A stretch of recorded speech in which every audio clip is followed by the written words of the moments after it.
Okay, first chart we're going to look at is a simple country tune. I say simple, but it's actually a little more complicated than most country tunes you would see. I wrote it or charted it two different ways, but the sound of it will be exactly the same. So I'm going to play it down once, and then we'll talk about the two different ways and the symbols you're seeing. 1, 2, 3, 4.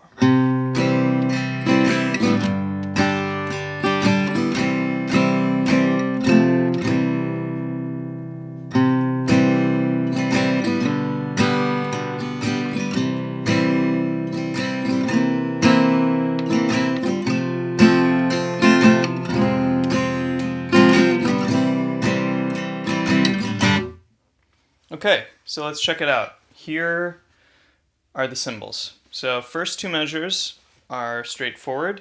We see a 1 and a 5, which means C major, G major, one measure each. Now, third measure, we have what's called a split bar. That's indicated by the line under it. Now in this case, we see three lines over the 1, those are quarter notes, and then one line over the 4. So that means the 4 chord is just on beat 4. So here we go.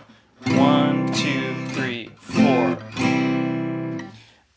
Normally a split bar, if you just saw the line under it, would mean 2 beats of each. It's literally just split in half. 1, 2, 3, 4. But in this case, I wrote it, you wrote the rhythm notation above it. Then we have the diamond on the 1 chord, which means a whole note. Okay. And the IN on the left of that, there's section names. The IN would stand for intro.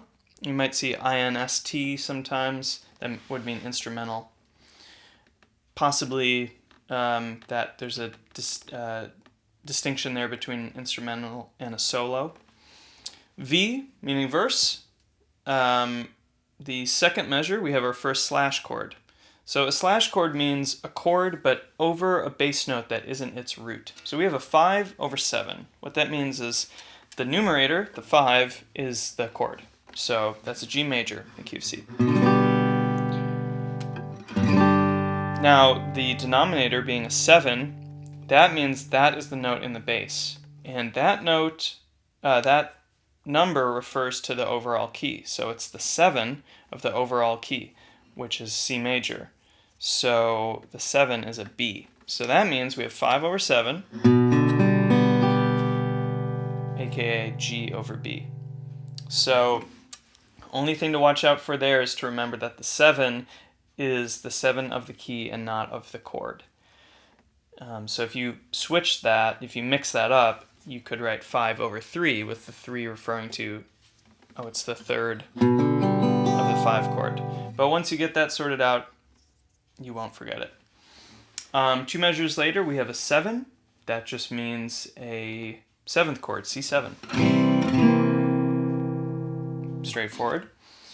Then we have full measure of 4. Then we have a 4 minor, which has that split bar under it. But there's only 1 chord, so what does that mean? That would mean it's only 2 beats. Now, you'd see this a lot, the 2-beat measure. You see it in all kinds of music, but definitely in country and bluegrass. We call that a split measure or a crooked measure. That's what it's usually called in bluegrass music. So 1, 2, 3, 4, 1, 2, 1, 2, 3, 4. Last symbol here, the Dorito. The Dorito just means a stop. Okay, now let's look at the second half of it. Okay, so here's the second way to chart this out. This is not how I chart it. I chart things more like the first way, but you'll see this too. First of all, T/A or TA, turnaround. Usually that would be instrumental. For the split measure, split bar in measure 3, we have a dot over the 4. So you could read this and intuit basically that that's only on beat 4. You could also see it written with 3 dots over the 1 chord before that. That actually makes more sense, but you could see people doing it like this. Diamond above the chord, sometimes you'll see that. Let's look at the next line. So, first of all, you'll notice that the line is longer. Still the same number of measures, but there's 4 measures, and then there's a dot, and then 4 more measures.